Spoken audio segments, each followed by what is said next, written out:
بسم اللہ الرحمن الرحیم بسم اللہ الرحمن الرحیم۔ السلام علیکم ورحمۃ اللہ وبرکاتہ۔ یا علی مدد علیہ الصلاۃ والسلام۔ السلام علی الحسین وعلی علی ابن الحسین وعلی اولاد الحسین وعلی اصحاب الحسین۔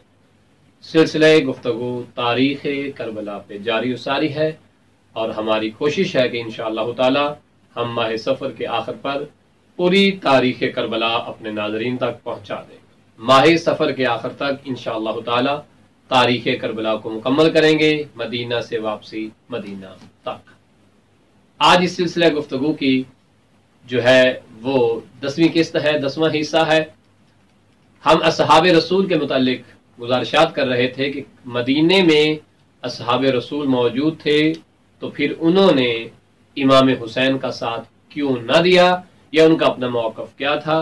اہل سنت کے ہاں بڑی معروف شخصیت، روایت کے اعتبار سے بھی، احادیث کے اعتبار سے بھی، احادیثوں کو بیان کرنے کے اعتبار سے بھی، اور بڑا ایک نام ہے مفتی کے اعتبار سے بھی، ایک عالم اور فقیہ کے اعتبار سے بھی اہل سنت کے ہاں، اور وہ نام ہے عبداللہ ابن عمر۔ حضرت عبداللہ ابن عمر کو بڑا معتبر راوی بھی جانا جاتا ہے، اور ان کی تعلیم پر، ان کی روایت پہ اہل سنت کے ہاں بہت بڑی اہمیت کے حامل ہے حضرت عبداللہ ابن عمر۔ اب سوال یہ ہے کہ مسلمانوں کے دوسرے خلیفہ کے بیٹے ہیں، بڑا نام ہے، بڑا مرتبہ ہے ان کے ہاں ان کا، اس کے باوجود یزید کے متعلق عبداللہ ابن عمر کا موقف کیا تھا؟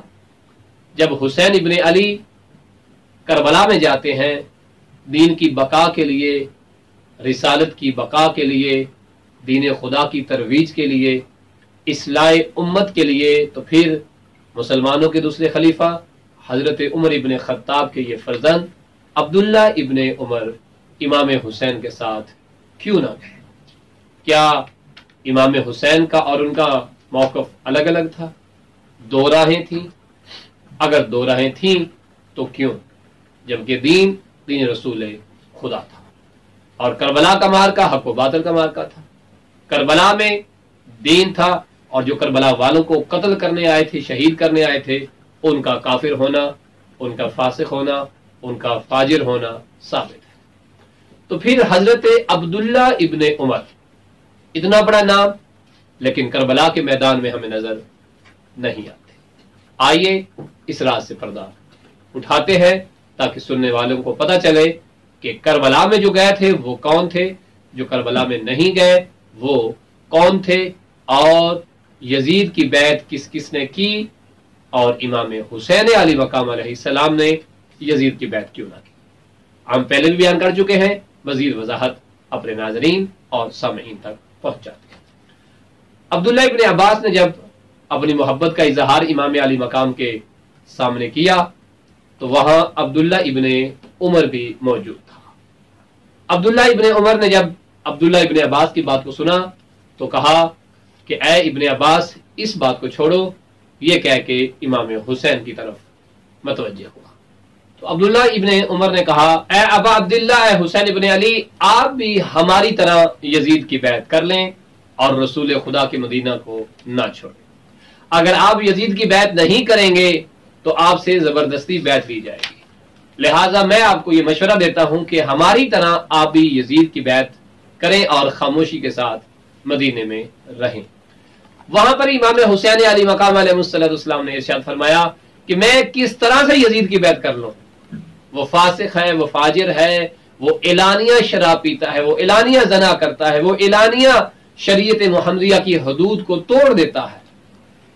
یہاں پہ حضرت عبداللہ ابن عمر کہتے ہیں کہ آپ اس کے باوجود بھی اس کی بیعت کریں تاکہ آپ مدینے میں سکون سے اپنی زندگی گزار سکیں۔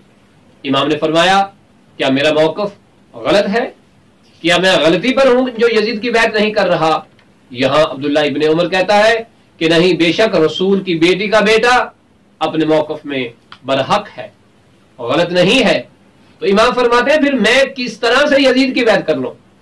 جس طرح ایک اور مقام امام نے کہا تھا کہ اگر پوری کائنات میں ایک فرد بھی حسین کا مددگار نہ ہو، حسین پھر بھی یزید کی بیعت نہیں کرے گا۔ یہاں قابل غور بات یہ ہے، سمجھنے والی بات یہ ہے کہ آخر یزید اسلام کے متعلق کیا پلان رکھتا تھا کہ جس کی بار بار حسین ابن علی جیسی شخصیت نفی کر رہی ہے، اور وہ امام کی بیعت لے کر آخر اسلام میں کیا کرنا چاہ رہا تھا کہ جو امام حسین علیہ السلام کی بیعت کے بغیر ممکن نہ تھا، اور جس کی مخالفت کرتے ہوئے امام حسین نے فرمایا کہ میں یزید کی بیعت نہیں کروں گا، اپنا پورا گھر قربان کر دیا لیکن بیعت نہیں کی۔ آخر سوچنے والی بات ہے۔ اب امام حسین علی مقام علیہ السلام نے فرمایا اے عبداللہ ابن عمر، میں یزید کی بیعت نہیں کروں گا یہاں تک کہ جو لوگ میری مدد کریں گے، میرے ساتھ ہوں گے، اللہ انہیں سلامتی کی توفیق دے گا، اللہ انہیں سعادت مندی کی توفیق دے گا، اور جو لوگ میری اس معاملے میں مدد نہیں کریں گے، میں یہ معاملہ اللہ پر چھوڑتا ہوں، اللہ میرے اور ان لوگوں کے درمیان فیصلہ کرے گا۔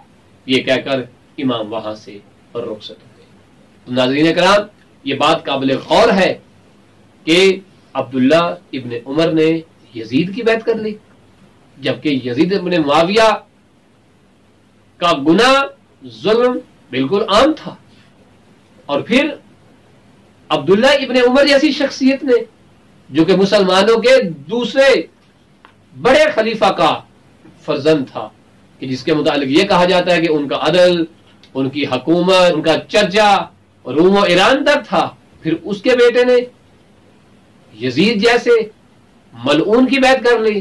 آخر کیوں؟ کیا اسلام سے محبت نہ تھی؟ اگر تھی تو پھر نواز رسول کے ساتھ کیوں نہ آئے؟ یہ وہ سوال ہے جو تاریخ بتا رہی ہے تاریخ پڑھنے والوں۔ یہ سلسلہ گفتگو جاری ساری رہے گا انشاءاللہ۔ آگے ہم 11ویں حصے میں داخل ہو کے اور وضاحت پیش کریں گے۔ وصلی اللہ علی محمد وآلہ